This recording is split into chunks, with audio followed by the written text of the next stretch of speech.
such a good father, going back to the father. Smile your way to Abraham, till we meet to God no more. Rest. Father Paulinus Asibong Umana. You are in God's hand. Rest in peace. Dear Father Paulinus, there are moments in one's life when one would like to speak but cannot. At such times, one may have feelings welling up inside and yet is unable to give birth to or articulate them in words. I am right now at such moments by the sad reality of your premature death. I cannot speak nor able to come to terms with your painful exit.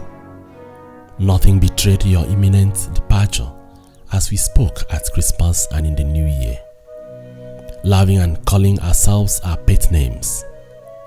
You came across as the priest and brother you had always been. The sudden and upsetting experience of your death, therefore, has been a trauma, taking words away from my mouth, but inducing in me compassionate silence to the honor and memory of your good soul. You were clearly a good soul, Father, who lived silently and achieved silently. You were in relationship with all, and above all with Him who does not die, who is life itself and love itself. Your silent dynamism shone forth in your teaching career, chaplaincy of liturgical music, and priestly and pastoral services in challenging parishes. It demonstrated your contact with or experience of the one who called you to be His priest and anointed you long before you were born. Confessed Jeremiah 1:4-5. You will be missed, but not forgotten by your priestly and religious family. You will be missed, but not forgotten as the pioneer Catholic priest of Beaufort. You will be missed by all who knew and experienced your charming and friendly personality. You will be missed as a first-class English teacher and epitome of humility. You will be missed, Father, for your character and gentility, which puts you always on the side of truth, justice, and excellence. The truth of your death brings back to my memory the comforting and reassuring words of Pope Benedict XVI, that in the moments of deep suffering, of the ultimate reality and loneliness of death, no insurance policy or human hands will be able to protect us. In his words, the most effective and valid insurance is to fall into God's hands, because God's hands are good hands.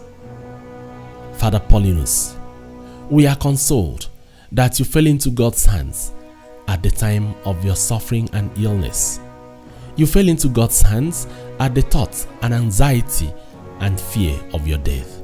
You fell into God's hands when the available medical care, welfare package, and insurance policy could not remedy your situation. You hoped but trusted in the final decision of the Almighty, who is the beginning and the end.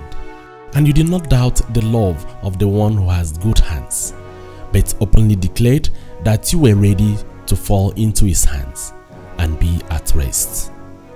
Rest on, fine priest of God. Nothing can separate you from God's love in Christ Jesus. It is finished, and you are free now. Completely free at last. We thank you for your services to the church and your fellow human beings in the capacities that you did. You touched lives and begot souls for God's kingdom. Your reward is great in heaven. Live on, our dear smiling brother, Father Paulinus, and say a prayer for us.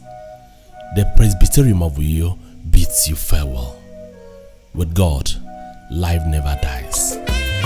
Rest in peace. Time constraints, I could sing on forever. After all, I borrowed your good vocal. A prayer today is still the same. Rest in peace. Walk on through your Mary. We all your grace, I won't do you for. Make your feet go to me back.